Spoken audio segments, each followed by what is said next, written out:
Oh, excellent.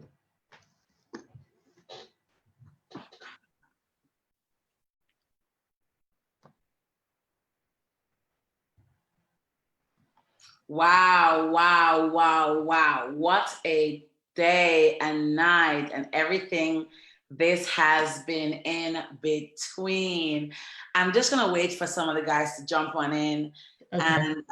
and just kind of pop up and see what's going on here in the group. It is so amazing to see that this is where we are. We are at this place. There are quite a few people who are asking to join the group, and let's just get them in. And I'm just really excited about this. Last night we had Stephanie, one of my clients from Germany, and it was such an amazing session. I really want a lot of persons to come on this session tonight, so I'm really gonna just tag some people because I think that the information you're gonna have to share here is so fundamental for so many women and men, and those who are not just parents, but yeah, I believe that parenting is not just your biological children. Don't we look pretty? Oh my God, girl, we look good. I get a screen I grab. can't see. You can't see me. Can you not see me? I can see you. Yeah, yeah. Oh, I can see Yeah. we look good, girl. Yeah. I just did a Yeah. screen grab there. Girl, I go send that black girl. But I'm really excited because last night we had Stephanie in here, and Stephanie shared her story about how she got burnt. Beautiful girl, and went on holiday, got burnt, and she really spoke about self-confidence and how the burn really had her for a long time and the scars. But she also spoke about the fact that she went on this personal development journey and recognized that, you know what, nobody can teach me anything. I actually had everything I needed inside of me, and I needed to go on a journey and be signposted to the help I need or needed. Tonight, we're gonna really explore, I think, the foundation of where it starts, which is in the home and family and parenting, and how the formative years are so impactful for children. And for me personally, these conversations are very open and honest, purely because I'm just that open and honest person. I don't sugarcoat, and my life is open and I speak about some stuff. So welcome, Dr. Michele. Oh my God. Thank you. Girl, do you know what? I'm so excited we're doing this again. We tried to do a live once and technology just didn't work for our favor. Oh, it was awful. And it's just so good that we're here again together. So welcome to the broadcast. Thank you. I'm so humbled you took the time to join me. Well, thank you for inviting me. It must not have been easy to just, pull everything together to be here, but we thank you. Thank you. Tonight we're going to talk about parents, a lot of things. We're going to just really do a lot of mashup, but the primary focus will be parents and how we relate and relate, especially from our voices and our words to our children. But before we do that, I really want to know more about you. So tell us who you are. Don't leave anything out, okay? Tell us you're a parent, because that might also help the conversation. And then we're going to jump right in. Take it away. Okay, no problem. So like you were saying, we are individuals, but we're not. We're all within a family, whether it's a biological family or friends or an environment around us that supports us. So none of us start from zero. There's always something around us that influences us. Okay. So with regards to me, it's really interesting that I love talking about parenting. I'm a psychologist. My name is Dr. Michele McDowell. I'm very excited about psychology, always have been, because I guess essentially I'm nosy. I'm always trying to find out. Essentially, girl, I'm nosy. How things work, why we do the things that we do. So that's why I've always been naturally curious, a better word than nosy. And I've always been interested in finding out how we can support ourselves for betterment, really, and our own self-development. So really thinking about my own history and my own journey of being parented. I come from a very big family, very nurturing, warm, very big family, Jamaican family heritage. There were 6 of us. There are 6 of us. And really, it was very much about being nurtured by your parents but they were working and they were really busy. They were the Windrush generation, so they were here and they were on a mission and working really hard to push us forward, you Yeah. know. And we are, our parenting is an experience of that and their parenting. So we reflect on that now when, you know, when we're parents ourselves. Also, you know, even though they were parents working really, really hard, very much prioritized education. It was very much that immigrant mentality of really wanting your children to do much better than you had done. So giving them the opportunities that you didn't have. And I benefited a lot from that. I'm a doctor now, hey. So I've benefited a lot from that experience, you know. One of the things that I always remember is that my mum worked nights and she came home in the day, and I'm the last one of six. So she'd been a very experienced parent by the time she'd got to number six. And she decided that she didn't really want me to do nursery. And she would come after after a night shift and teach me. Wow. So by the time I got to school, essentially, it wasn't called homeschooling at the time, I think, but essentially by the time I'd got to primary school, there was a discussion about whether I went up a year or stayed where I was. Wow. Because I was much, you know, I was really much advanced to my peers at the time in primary. Wow. Mm. That's amazing. That's amazing. So you were kind of homeschooled in a way. Well, just for that kind of preschool year, But but let's talk it's really about, kind of, yeah. go on, go on. No, it's really indicative of how important that first few years are, you know, for parenting, and that, you know, attunement that we call it, how you relate to your parent, how your parent relates to you, your understanding your child, and how significant and important that is for the future. Wow. So, Dr. Michelle, you spoke about, and I'm going to go back to it, because nowadays, very quickly, there's a whole conversation around, you know, homeschooling or whatever, and why it shouldn't be, and some people don't want it to happen. Do you really, because you touched on the fact that that part of your formative years, you were actually homeschooled for that period. Do you think there's a correlation between that and the impact it has on the confidence or the academic capabilities of children? And if so, why? Can you explain or expound on that for us? I think the most important thing about parenting is to realize that there just isn't a one size fits all. And you know, I'm very, very cautious of generalizations. I really am. So, you know, a homeschooling experience is very important. The environment is essential, you know, so it's really important to think about that environment when you're thinking and considering homeschooling, and where you are and what your experiences are, you know. So, for example, if you have that support mechanism, I mean, do you remember when, when I was growing up, I think lots of Caribbean of the first generation of my age will remember that there was almost this kind of maternal, a lot of the time, matriarch there, you know. So even though my mum was like, you know, come home from work, when she kind of had to put the baton down and get some rest, there was always somebody else there. So there was that kind of support mechanism. And I think that's essential for homeschooling, that you have that level of support around you. I'm having quite a few conversations with parents that I'm working with or consult with at the moment around, you know, feeling that they don't have a choice, that going into homeschooling, because it seems to be one of the only options that they have for their children, particularly boys, particularly black males, you know, and they're really struggling with the educational system and feeling that the only alternative they have is to think of that as an option. Wow. You know, so there were kind of two slants. So there's that drive into Can I just pause homeschooling. on that point? Because I don't want to slide over it and I don't want to forget. And I'm menopausal, guys, so I might forget. So please Me forget. too. You pointed out, yeah, I'm fully menopausal, y'all. You guys know that. I tell you all already. So all them melons just get, there's a lot going on here. So I have the window open because I need that air, right? I hear that. We touched on Black boys and the fact that parents are feeling, some parents, because we're not generalizing here, are feeling that that's the only option that they have. Why is that? And why is that particularly important? What is it about Black boys that is funneling us to that direction? What is it about us versus Asian boys and white boys? What is it? Unfortunately, again, that's a very complicated and layered question to respond to.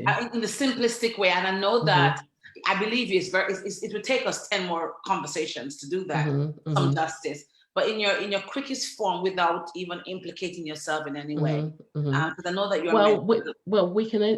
we only need to look at the statistics. We only need to look at a newspaper. We only need to listen to a story recently, about the underachievement of African Caribbean boys, the high exclusion rate of African Caribbean boys. If we look at the pupil referral unit, so once a child's excluded from school, they then attend a pupil referral unit. When we look at the statistics, in relation to our population, which is pretty minor, pretty small in England, not so small in London. If we look at that in proportion to our population in the PRUs, and in the exclusions rate, it's wholly disproportionate. So there are a lot of reasons for that. I don't want to go to the simplistic, it's racism, but I think there are lots of biases that come into play. I'm glad you said that, and I want to jump in there. I'm a trained teacher, that I taught, and I remember yesterday actually taking an oath. I was like, if I have to just literally not be able to pay to live, I'm gonna stay home and work from home until my son is at a particular age. And I said that because my friend's a parent governor, and I used to be one. And I'm coming from two angles here. I was a parent governor, so I used to be called in for expulsions, right? But I was also a teacher who also taught in mainstream and PRUs. But yesterday something happened. A friend of mine had to go to do a set of exclusion. And when she walked away from it, she said to me, only the Black boy was excluded. The others were reasoned out. And she was angry, right? And from that perspective, and I said to her, you know what, I'm going to make sure I stay home. If we have to eat yam and salsa water, yam and water and butter every day, I really had this new sacred, literal determination yesterday to stay home and nurture my boy as much as I can. The other thing is that when I taught in London, South London to be precise, I remember there was an unconscious bias in the staff room. And most staff rooms that I went into around Black boys. And I remember this is personal and this is real. I have a friend who had 3 boys who came from Jamaica. She's a teacher. And she was in Stevenage area of the UK. And I remember when she called me one day crying. And I said, why are you crying? And she said, they told my boy in her own school, she's teaching in the same school, that you're good for cricket, you're good for football, you're athletic. And that really did something to her, because these were 3 boys who came from really academic background. Mom's a teacher, dad's a pastor, really high doctor, educated theologian. And she came to the UK and her boys were now being sent down a funnel, and she was upset. Well, thankfully, she really took them to task. And those 3 boys one's a pharmacist, one's just finished aviation engineering, and one doing his master's. And I mean, that was my personal experience, and I see it, and I've seen it, so I totally understand. It's multi-layered, but I understand. That's my simplistic version of it, that there's a different avenue and a path for certain boys, and I knew that. Absolutely. And my commitment for education was even more heightened, because I felt like I needed to stay there to be one of the voices. So I didn't want to interrupt, but I had to say that. No, and that is so valid. I mean, every day I worry. I have a son, and every day I'm like, am I doing the right thing? Is he in the right place? Is it the correct environment for him? And we're always trying to think about what's the best next step, in terms of the whole child, not just academia, but developing the whole child. But going back to, the high boy exclusion and the exclusion rate at the moment, etc., and homeschooling, I have to say, balance has to will out in terms of sometimes it does come back down to parenting.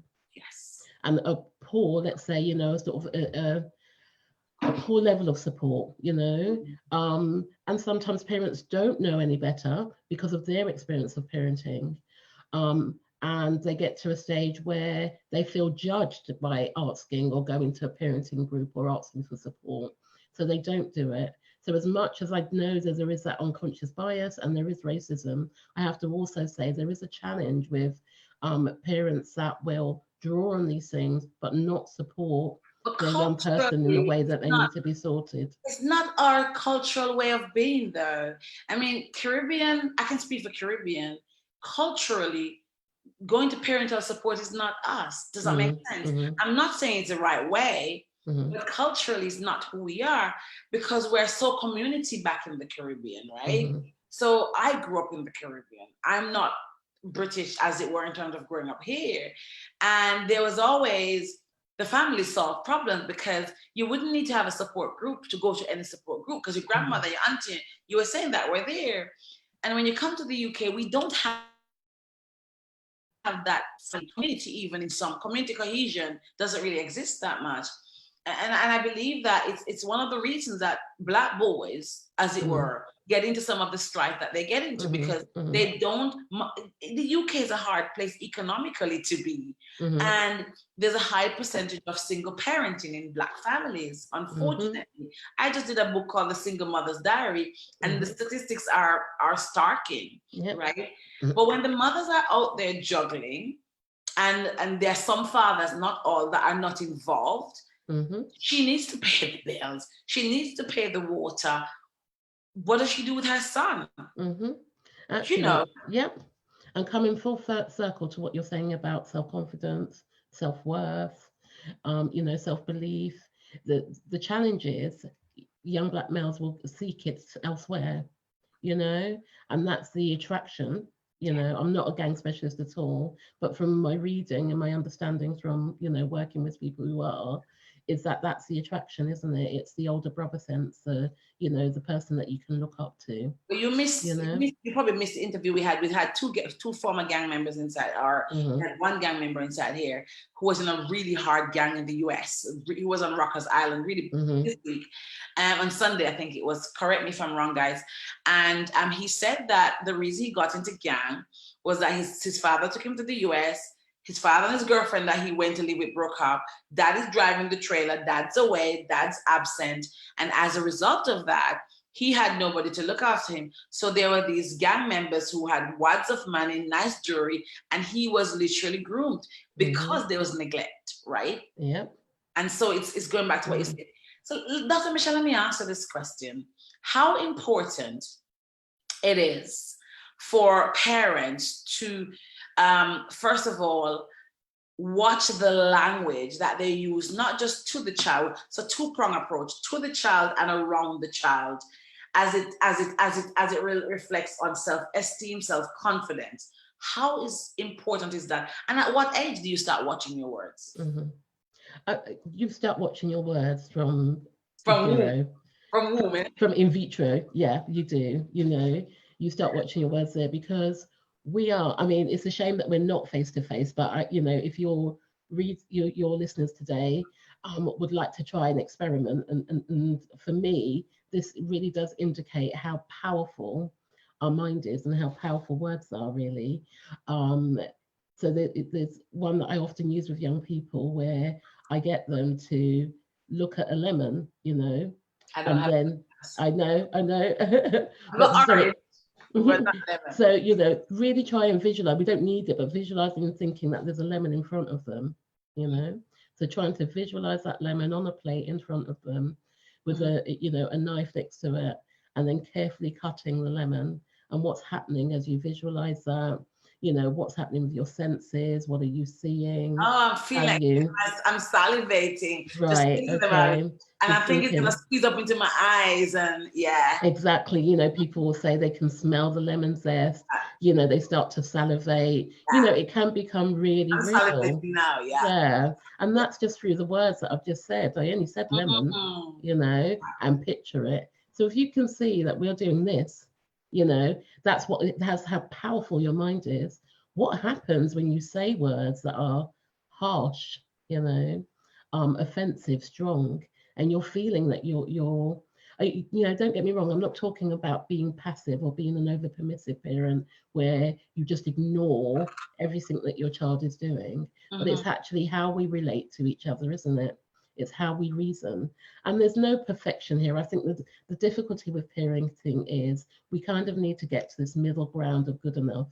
We're never going to be perfect parents. the more you can accept that, the more you can. I know you've been talking about forgiving. The more you can accept and be aware of that is really where the forgiveness lies, isn't it? In accepting you're doing the best that you can at this time. You know? I think that's so powerful. And as you said that, I'm even just thinking about my own parenting. So I can be so when I parented my daughter, in the first kind of 10 years, life was not as challenging as from she was 10 to about 19. And I remember I parent my son differently. And I remember nobody teaches you how to parent. There's no real handbook on it, right? It's trial and error. So you get it wrong. There's no handbook because every child is so different and one size doesn't fit all. And I can reflect on it. And there are some harsh things I said in parenting my daughter. I have since asked for forgiveness because I just didn't know better. I didn't, that's how I was parented. And in the group this week, Dr. Michele, I think I posted a question and you were not here. And I said to the persons in the group, and I probably want to find it actually to throw some at you, was what is that word or phrase that was used in your childhood that impacted you negatively? And I'm talking about us adults here. And it was alarming some of the feedback we got. It was alarming some of the feedback we got because persons said things like, you're good for nothing, you're ugly like your dad. Like you're ugly like your father. Talk me through that. What would that do to a child? But what does that do now? I mean, a lot of us are walking around in our adolescent stage now. You know, when we go back and things trigger you, you know, you're often, people will say, oh, you know, I've been in a room or, you know, this happened. And it might be that somebody looked at you in a certain way and nobody else noticed it. But because you've been triggered by that, because you've experienced it in the past, it comes back to you with all the other negative messages, you know, and we all have them. We all have them. And really, it's about being able to close that door in a really respectful way by being able to reflect on it, having the counseling if you need that, the support if you need that. You know, trying alternatives like I often use EFT. I think we've spoken about that before, which I think is a really good method of being able to reduce the power behind the emotion. So you're still able to see the scene, you know, or the experience, but the emotion that's attached to it is no longer there. So it's finding ways as parents to really hone in on your own experience and really try and reflect on that and make sure that that's not reflected, you know, or impacted on your own children. I was about to say, so the way not to carry that forward is to make sure that we reflect on it, we get the help we need. So we work with somebody like yourself. And I know you work with a lot of parents to just deal with some of these same issues because I know the kind of work you do. I can't find it. What mine was, I mean, I had a couple. Some of them were too raucous and too hard to share here. But I remember growing up, and I speak about it in my book, and they would say, "You're going, you soon breed," which translates that I soon have a lot of children. I soon have children, right? And I remember growing up thinking that was just so. That was so cruel. I was like 12 years old and that's my parents. Or, oh my God, this one, I'm going to say it because I don't care. My mom, bless her, and I love my mom. And this, even saying it makes me uncomfortable, not to say it, but just the pain of it. Not the pain, because it doesn't hurt me anymore, but she didn't know any better. My mom would say things like, you gala, man soon F you up in your hole. And what she was, I mean, that's harsh for a mother to say. And she was just saying in her anger because either I didn't do something she wanted, or she was frustrated, or we're gonna go to that, Audrey, or just something triggered her, or life was hard. And my mom would just say anything that came to her mouth, and it impacted me for a very long time. I remember one girl in there spoke about how they told her that she would not be good for nothing more than working in a factory. And I think that generationally, that's parents passing on what they knew. Exactly. I mean, I don't think we can, there are two things I want to say here. Number one, you know, what we say becomes a self-fulfilling prophecy, as we know. The more you hear it, the more you believe it. You know, words are powerful. And so when you're going back to you and saying, when is it important? It is from the womb, but the most significant stage, really, research is indicating, is adolescence. It's at Really? that stage that, young people really need that connection. So whereas in the past, it was very much about letting them go to form their own identity with other teenagers, etc. Actually, really, it's about building that connection and making sure it's firm before you then know, with knowledge and foundation of you and the family, of that strong sense of who they are, that they're then able to go and enter into the world. And as you know, at the moment, I'm really focusing on technology and social Mm. media and gaming and the addictive tendencies. And my concern around that is we're no longer honing in on the family and the warmth and the nurturing of, who we be, and learning that from the people around us. We're going to our own adolescent friends, but not even them face to face. That they're gaming for hours on end, on social media for hours on end, and actually that's having a even bigger impact on Mental self, health. yep, and their own self-concept, and Wow. self-worth. We need to touch on, guys, please tag somebody, invite a friend over. What about the conversation? I know the answer, because if the conversation to the child is in the womb, then the conversation around the child is in the womb, right? Mm-hmm. So somebody's asking, which that kind of mentioned, but I think we kind of mentioned it, that you mustn't talk around the children, period. Mm-hmm. That's sometimes very challenging. Mm-hmm.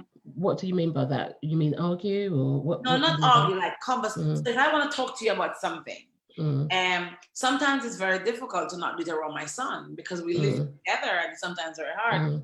And England houses, I don't know what they were thinking when they made them, because boy, you put the mother, the husband, and wife in the room, and the children are next door. Crazy. But sometimes it's difficult to not have certain conversations in the house with your children, and they're probably in earshot. It's hard, and I'm lately, I have to be trying to decode. And say to, for example, Audrey on the line, Audrey, I'm going to talk to you right now, but I'm going to speak to you, and you're going to have to decode. Yeah. And it's hard. Or we have this, I call it gypsies, a very... I understand, yeah. And it makes your tongue tied. But it's hard. It is really, really hard. I want to talk to you about secrets and children. Purely because... I think that has a lot to do with self-esteem and confidence and trust as well. Tell me, because I remember having a session with my son recently with talking therapy around him keeping a secret, because his parents forced him to keep a secret. And I'll take the blame now. It's not really like that, but I don't want to just go and talk about his dad and then make me look holy. It was really, let me just say, his parents. It's not, let me just take some of the blame for that, because it's okay. Let it be taken back and said, mommy said, and it's not true. And he had kept a secret to protect one of his parents. And then when we went to talk in therapy, I was trying to say to the therapist, how do you teach children not to keep secrets? And because she was saying, with secrets not to keep, and so is it safe for children to keep secrets? Is it right? Is it, Again, I think we can't generalize, Again, there are some, and the earlier that you can, because it's complicated, isn't it? What's, we have this debate about what is the secret, how do you differentiate between this is our home business and this is what we have at home, and we don't need to share that outside, with somebody saying to your child, actually, I'm going to tell you this, but I don't want you to tell mummy. So it's really about differentiating about the language that's being used with your child and at different ages. So, I've told my son, there isn't anything that somebody has told him that he cannot tell me. So there are no secrets from him to me, because for me, that's a breeding ground for grooming. Really, which is concerning. But the other way around, obviously, as adults, there will be some things that you may hold back on because you feel actually they're not mature enough, they're not old enough to understand it. And it has to be layered depending on the child's age. There are significant things that I personally feel I struggle with. One of them is around adoption, and children not being told where they come from originally. That I really struggle with as a secret, but that's an extreme. So I think it's very dependent on what the information is and how old the child is. Wow. Tell me, how do we deal with the issue of, and I've seen it a lot, even some people I work with, when you're a single parent, it's really hard in general in any country. And I find that whether you're a single mom, single dad, it doesn't matter. When you're parenting children on your own, the stresses and the pressures are more, undoubtedly. Mm-hmm. And I see it a lot that those parents sometimes, and I've been guilty, because I've been putting my hand up, because I ain't gonna sit here and pretend like, let me just get some tea. Like I'm innocent, because I've had my moments. I'm gonna be honest. And when the pressure comes, I know how to deal with it better now, but I've had moments when I haven't been able to, because I'm stressed and I'm dealing with all the things, and I just think, where's your father? Why am I here in my head? Why am I doing this all by myself? And I can be honest, I remember coming home from court with my son. He was young. And thinking about it breaks my heart. And I remember coming from court where his father has just battered me in court. I just couldn't believe what I'd gone through. And I remember coming home, and when I walked through the door, I was annoyed because this is your father's child, but it's in my head, right? And I remember he ran to me. He was about, oh my God, he was about 4. He was a baby. And I remember, because my son loves me. I don't know if you guys see that, he loves his mom a lot. And I remember I was so angry, this is your father, because in my head, this is your dad, your dad just did all these horrible things to me. And that child ran towards me, and all I could do in my anger was just open my arms. Mm-hmm. And I just engulfed him. And I started crying because I was angry at myself for forgetting in that moment of being angry at her, his dad, that he was a part of me, right? Mm-hmm. And in that moment, I cried and I held him there, and I promised myself that, of course, you know, the characteristics of your dad's gonna come up in your head. But I promised myself that from that day, I just saw him as my son.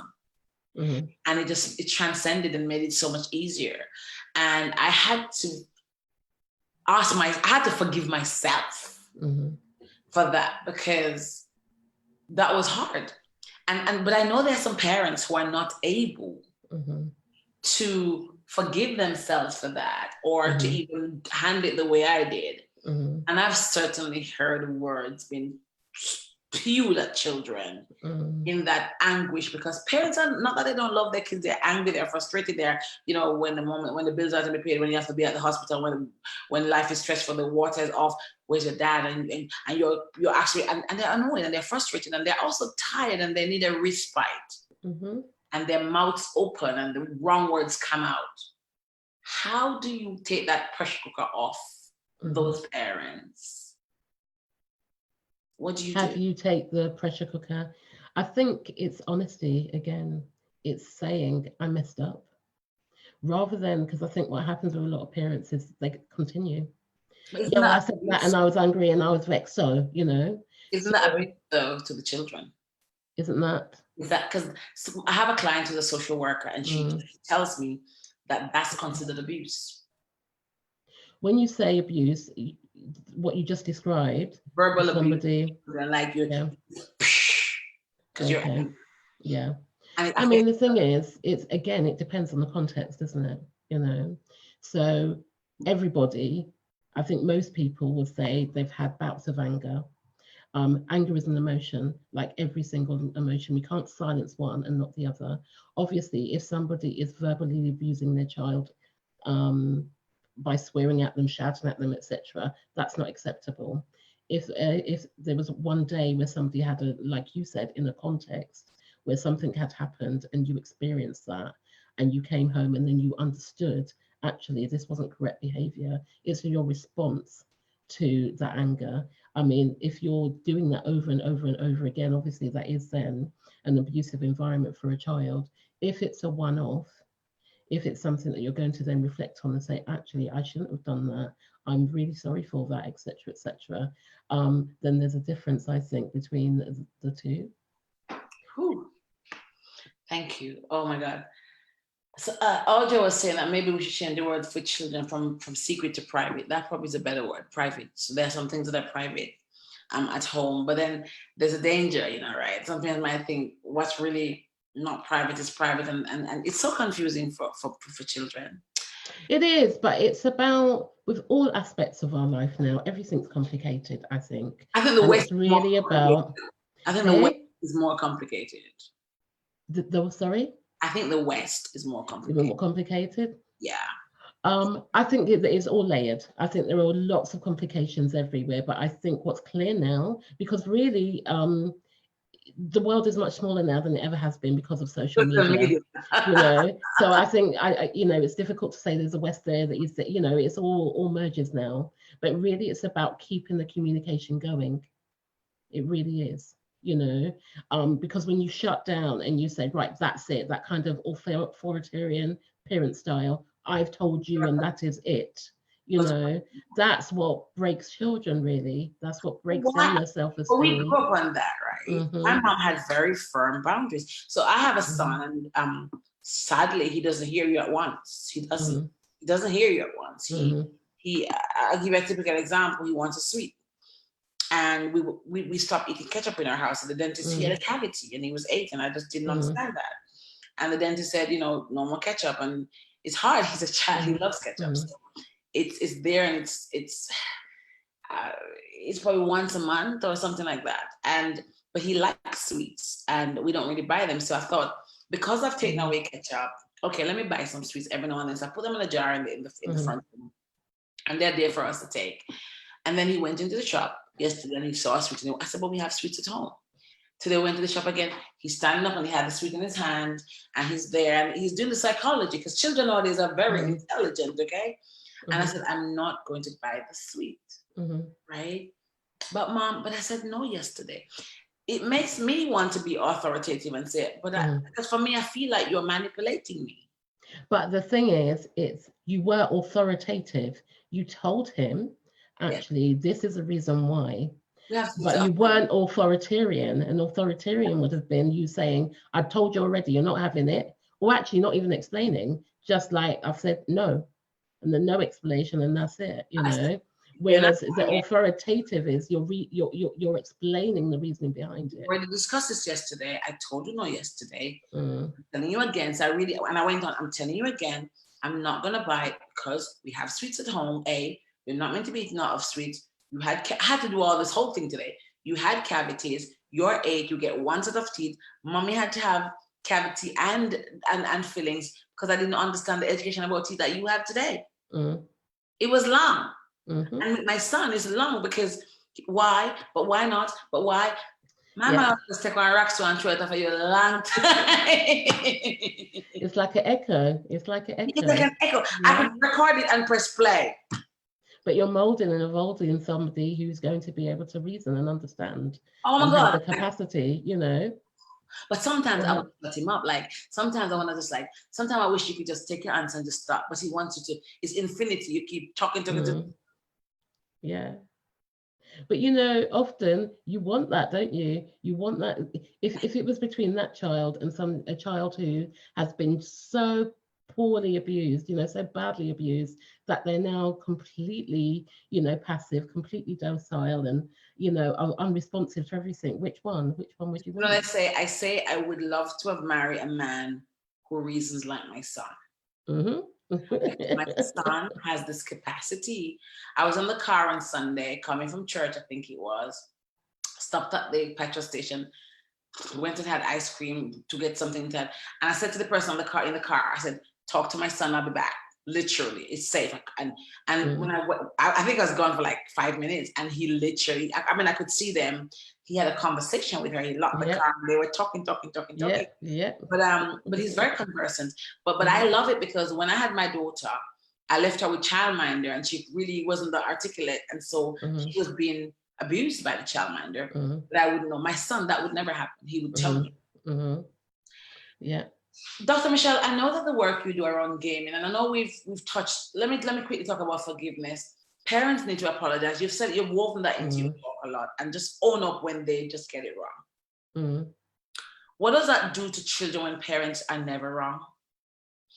Well, that's a one-way road, isn't it? Because they're never wrong, so you're not ever heard them. and it's an impossibility. And you're almost building up this impossible world that is going to crumble around your child, really, you know, because if you're what you're saying to them is actually adults are never wrong, people are never wrong. So if they're never wrong, then and you're in that kind of extreme of wrong and right, then that means that you're never wrong and they're never right. So you're building up this young person who's always feeling actually they don't have a voice. If they do have a voice, it's going to be incorrect anyway. That is building a negative, self-concept and self-esteem. Wow. It's very difficult to form and grow self-confidence out of that, isn't it? It sounds like my son needs to be my springboard for learning to get my next husband, because I know how to, know how to solve conflict, say I'm sorry, forgive, Yeah. I'll be okay by the time I get there. I think just so it's like he's like my mode to learn from. How to do it right. They are. They're our teachers. They are certainly our teachers, I tell you. They're teachers. How do we as parents get around the whole concept? I know we're winding down now, but the work you do is heavily around. I know you work with a lot of parents, and you train and you coach and you consult privately with parents and their children. And one of the biggest things I know that you work with a lot of clients on lately, which is such an epidemic. Is it epidemic or endemic? What's the word? Epidemic. It's a disease, I call it. It's just really a very unpleasant disease, and that is game addiction. A huge piece for you. You're actually, I every time you talk about it, you become so passionate, and you're just so literally excited, and also passionate about trying to change and literally, steer it in another direction. Tell me why this work is so important for you, and what do you do with parents on it, and how can we get involved? If there's a parent on here watching or on the replay, or somebody was to go back and say, oh, I met this doctor, she's Dr. Michele, this is the work she does. Why is it so important for you? Is there something you see ahead of us that I can't see? What is it? Yeah, I can. I've got magical powers. No. It's because I think it's that silent harm that's in our home. It's that kind of silent domestic abuser that we haven't seen. In terms of this technology. And not in terms of and it's not for everybody, but I think because it is 20 years ago, 30 years ago, it would be every other house or every fourth house that had a computer. We had the little, Atari console that you would play on. Now it's integrated into all our homes. And don't get me wrong, I think it's all about balance. Technology isn't going anywhere. But the concern is when it becomes a parent. It becomes this tool that's used. Sorry, the babysitter, and the parent. And like you said, single parents, you're busy, you've got so much on.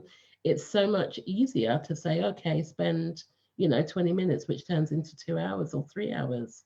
It's not that the gaming per se is the problem. It's how it's being controlled, or how it becomes controlling for the young person.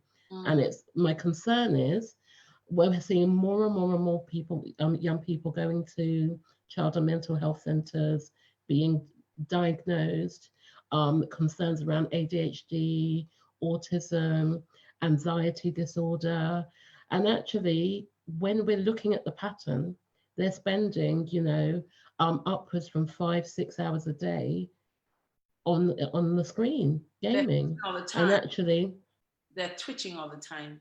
When they're detoxed, when they're taken away from that for a period of time, you're seeing a change in behavior. So don't get me wrong, I'm not saying that's all children. Certainly neurodevelopmental difficulties and disorders occur, but actually this rise is definitely being associated with technology and too much. It's the excessiveness of it. So I'm really passionate about it because parents are not understanding at the moment the links. Professionals are becoming clearer now on what's going on, but parents are not understanding that. So that's why for me, it's really important that parents get the support that they need, get the advice that they need. I have a group now on Facebook. It's Ask Dr. Michele, for support around gaming and screen time. I'll drop the link.